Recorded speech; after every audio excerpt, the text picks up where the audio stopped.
2 பிளேட்ல ஜெம்ஸ் எடுத்து ஓபன் பண்ணி இப்படி தனியா பிரிச்சு கொட்டிக்கலாம். ஏன்னா ஜெம்ஸ் போட்டாதான் தோசை மேல பாக்குறதுக்கு ரொம்ப கலர்ஃபுல்லா அழகா இருக்கும்.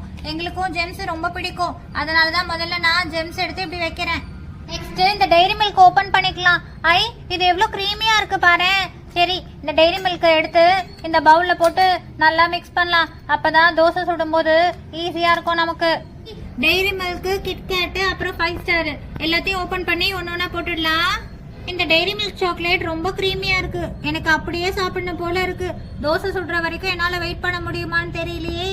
சரி, அடுத்து 5 ஸ்டார் ஓபன் பண்றேன். நம்ம ஓபன் பண்ணி வச்சிருக்க சாக்லேட்ல கொஞ்சமா இந்த மாவை ஊத்தி மிக்ஸ் பண்ணலாம். சூப்பரா இருக்கே, இது பாக்குறதுக்கு கலர்ஃபுல்லா ரொம்ப அழகா இருக்கு.